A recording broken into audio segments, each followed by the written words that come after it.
Sarah Palin was speaking at the Stand and Fight rally for the NRA just after the annual NRA meetup that they had that Wayne LaPierre was speaking at. And she wants to get herself back into the public eye in a big way, and so she's going to talk about waterboarding. Let's listen. They who'd obviously have information on plot, say to carry out Jihad. Oh, but you can't offend them, can't make them feel uncomfortable, not even a smidgen. Well, if I were in charge,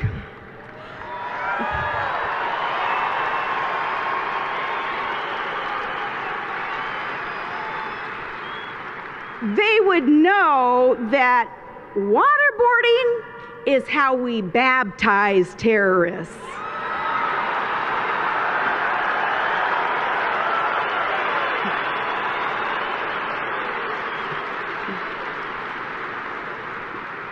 Her voice, to me, is like biting down on tinfoil. Smidgen? Yeah, so obviously it's annoying, but let's move past that to the actual substance of it. So first of all, Sarah Palin, you had a couple of chances to be in charge. You were in charge once in Alaska, and you negligently left halfway through your term, and you also ran to be vice president of these United States, and the country said, hell no, head back up to Beyond the Wall. So you had that chance and you failed, but if you were in charge, you might learn something about what torture actually does and does not accomplish. First of all, someone you should be familiar with, John McCain said this at one point. In my personal experience, the abuse of prisoners sometimes produces good intelligence, but often produces bad intelligence, because under torture, a person will say anything he thinks his captors want to hear, whether it is true or false, if he believes it will relieve his suffering. But perhaps you think that John McCain is biased in some way, since he was actually tortured. So let's go to a slightly less unbiased source. Well, first of all, Johnny Pie, if I could just say one thing. Sometimes the Senator McCain and I, we just disagree just a smidgen. Yeah. Just a smidgen. They disagree where he has firsthand knowledge about how it works and she doesn't know what the fuck she's talking about. That's right. But let's move on to the U.S. Army Manual's training section on interrogation, where they say, experience indicates that the use of force is not necessary to gain the cooperation of sources for interrogation. Therefore, the use of force is a poor technique, as it yields unreliable results, may damage subsequent collection efforts, and can induce the source to say whatever he thinks the interrogator wants to hear. Yeah, but there's a lot of ways to interpret that, John. There are many ways. And if you were to ask her, do you respect the Army? Do you value our armed forces? She would say that she does. And yet on a subject they know so much more about than she does, she just stupidly continues saying that we need to torture more. It's just another example of a conservative using religion, twisting its message in order to meet his or her agenda. I mean, since when was it okay to use religion as a justification for torturing people? And it's always really interesting to me when you have figures like Sarah Palin who are so adamant about supporting and protecting the Second Amendment. But when it comes to things like cruel and unusual punishment, oh, well, we can do away with that. That's not that important, right? There's a little bit of a double standard there. At least a little bit. Yeah. I love that you bring up the religious language there. I thought she liked baptism. She thought that was kind of a cool thing, and yet she's equating it to waterboarding. It doesn't matter. It's their form of baptism. Like, it's not real baptism. It's a baptism for terrorists.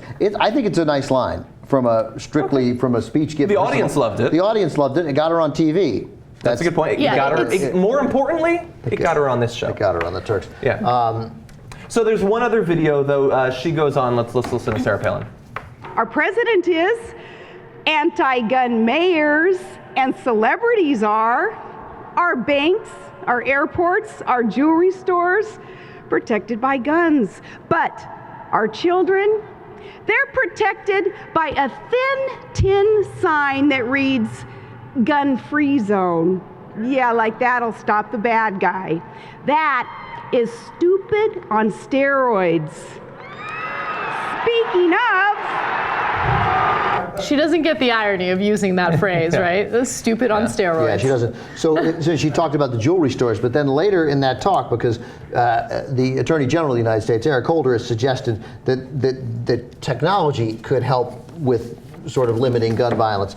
Like a bracelet Holder has suggested. The bracelet would interact with the weapon and might help stem the flood of shootings. I don't know how that would work. But there are actually like an identification, things that could be stolen. Yeah, you have to wear the bracelet to use the gun. They're called smart guns, and interestingly enough, there was a gun store in California that started selling those guns first, and pro-gun individuals were livid about it because they saw it as a violation of their Second Amendment rights. So they actually convinced the store owner to stop selling the smart guns, which I think is so interesting. I mean, these are the people that will argue like, oh, we need a free market, we need to give people the options of buying the type of guns that they want. But if it's not the type of gun that makes them comfortable, we got to get it out of the market. That's a great point. So Palin continuing to totally go back and forth and mix metaphors and not in any way understand the point she's made. Make the point one day for something, then forget the same point. You know, defends the Duck Dynasty guy, condemns Martin Bashir.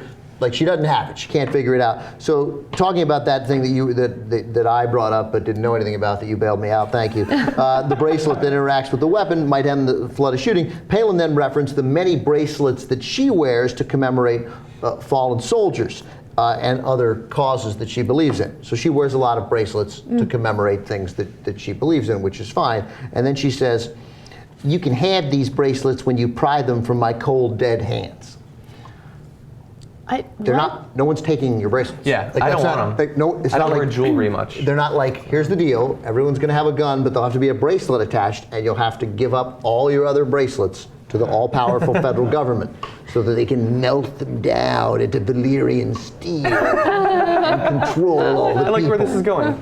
Yeah. But one final point I want to make. Have So these Sarah Palin. can we just let you can have these bracelets when you pry them from my cold dead hands? Just let that sit for just a moment. What the fuck is wrong with It doesn't make any sense. It doesn't make any sense, motherfucker. but it feeds into that paranoia that the government's going to come and take something away from you, and you're not going to be able to defend yourself. So even though it doesn't make sense, it feeds into that narrative. Holy shit. Don't move. I'm not even Take aware. a shot at Anna. Did the government take your fucking bracelets? Did the government take your bracelets? This is a fucking outrage. She was wearing bracelets earlier today. Naked wrists now. God damn you, Obama. And then the black attorney general came and took her bracelets. Like the accent there. The final point I want to make on this is she was talking about how nobody's there except for the tin sign to protect the children. Does she not know that there are people with guns who protect their children? They're called the police. Yeah. That's what they do.